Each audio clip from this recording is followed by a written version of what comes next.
You saw the number of Republicans who voted along with Democrats to keep the government open. So there's clearly a common sense, sane part of the Republican caucus in the House. But I think they are intimidated. They oftentimes, say and do things which they know better than to say or do. And it will require us defeating those most extreme measures and the people who promote them in order to try to get to some common ground where people can, again, work together. That's the way it used to be. I mean, we had very strong partisans in both parties in the past, and we had very bitter battles over all kinds of things, gun control and climate change and the economy and taxes. But there wasn't this little tail of extremism wagging the dog of the Republican Party as it is today. And sadly, so many of those extremists, those MAGA extremists, take their marching orders from Donald Trump, who has no credibility left by any measure. He's only in it for himself. He's now defending himself in civil actions and criminal actions. None of these emails should have been on any kind of unclassified system. But their presence is especially concerning because all of these emails were housed on unclassified personal servers, not even supported by full-time security staff. We do assess that hostile actors gained access to the private commercial email accounts of people with whom Secretary Clinton was in regular contact from her personal account. She also used her personal email extensively while outside the United States, including sending and receiving work-related emails in the territory of sophisticated adversaries. And when do they break with him? Because at some point, maybe there needs to be a formal deprogramming of the cult members, but something needs to happen. Let's get it on! How do you do that? Because you said you have to defeat them by defeating their leader. Their leader is Donald Trump. Even you have said that you expect him to be the Republican nominee. How does this change at all?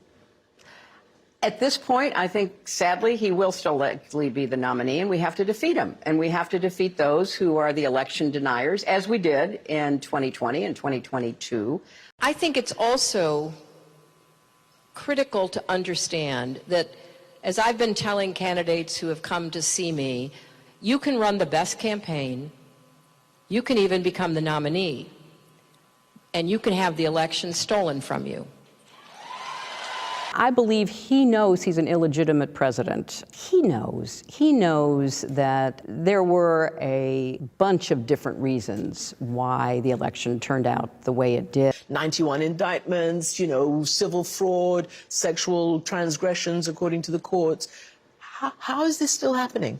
It's the classic tale of an authoritarian populist who really has a grip on the emotional, psychological needs and desires of a portion of the population. And the base of the Republican Party, for whatever combination of reasons, and it is emotional and psychological, sees in him someone who speaks for them. And they are determined that they will continue to vote for him, attend his rallies, wear his merchandise, because for whatever reason, he and his very negative, nasty form of politics. To replenish the Social Security Trust Fund by making sure that we resonates with them. Maybe they don't like migrants. Roll tape. Secure our borders with technology, personnel, physical barriers if necessary. That's why our administration has moved aggressively to secure our borders more, by hiring a record number of new border guards, by deporting twice as many criminal aliens as ever before. We need to try to incentivize Mexico to do more, and we need to create the environment in which we get people out of the shadows and then give them some earned right to legalization. We are also a nation of laws.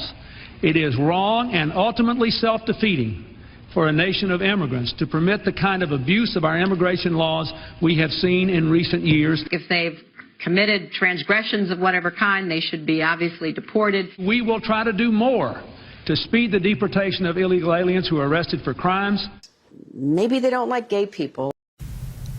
I believe that marriage is not just a bond, but a sacred bond between a man and a woman.